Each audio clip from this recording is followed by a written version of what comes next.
काशी में 80 घाट पर तुलसीदास रोज रामचरितमानस को गाते थे।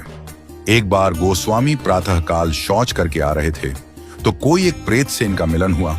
उस प्रेत ने प्रसन्न होकर गोस्वामी जी से कहा कि मैं आपको कुछ देना चाहता हूं। गोस्वामी जी बोले, भैया हमारे मन में तो केवल एक ही चाह है कि ठाकुर जी का दर्शन हमें हो जाए।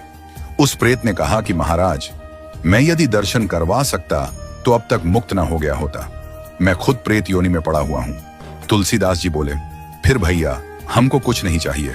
तो उस प्रेत ने कहा, सुनिए महाराज, मैं आपको दर्शन तो नहीं करवा सकता, लेकिन दर्शन कैसे होंगे उसका रास्ता बता सकता हूं।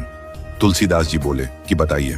प्रेत बोला, आप जहां कथा कहते हैं बहुत सारे भक्त सुनने आते हैं। अब आपको तो मालूम नहीं, लेकिन मैं जानता हूं आपकी कथा में रोज हनुमान जी भी सुनने आते हैं। सबसे पीछे कंबल ओढ़कर एक दीनहीन कोढ़ी स्वरूप में जो व्यक्ति बैठता है और जहां लोग चप्पल उतारते हैं वहीं बैठते हैं। उनके पैर पकड़ लेना वह हनुमान जी ही हैं। गोस्वामी जी बड़े खुश हुए।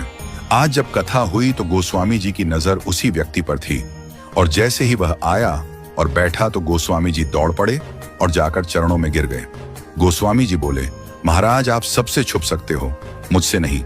अब आपके चरण तब तक नहीं छोड़ूंगा जब तक राम से नहीं मिलवाओगे। ये कहा तो हनुमान जी दिव्य स्वरूप में प्रकट हो गए। तुलसीदास जी बोले, कृपा करके राम से मिलवा दो, अब और कोई अभिलाषा नहीं है। हनुमान जी बोले कि आपको राम जी जरूर मिलेंगे, लेकिन आपको चित्रकूट चलना होगा। गोस्वामी जी चित्रकूट गए, मंदाकिनी में स्नान किया, कामदगिरी की परिक्रमा की, खोज रहे हैं कि प्रभु कहां मिलेंगे।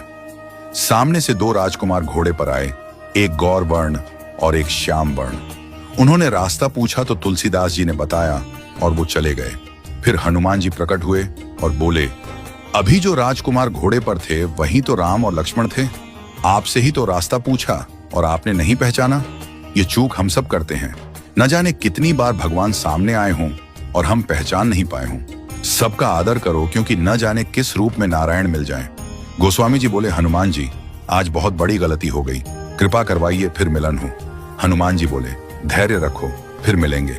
गोस्वामी जी मंदाकिनी के तट पर स्नान कर चंदन घिसते हुए श्री राम जय जय राम गा रहे थे। ठाकुर जी बालक रूप में आए और बोले, बाबा चंदन बहुत प्यारा घिसा है, थोड़ा मुझे लगा दो। गोस्वामी जी ने दिया। हनुमान जी तोता बनकर आए और घोषणा कर दी कि चित्रकूट के घाट पर भाई संतों की भीड़, तुलसीदास चंदन घिसे, तिलक देत रघुवीर। तुलसीदास जी के कानों में यह वाणी पड़ी तो चरणों में गिर पड़े। ठाकुर जी बोले, अब नहीं छोड़ूंगा। प्रभु दिव्य रूप में प्रकट हुए और अंतर्ध्यान हो गए।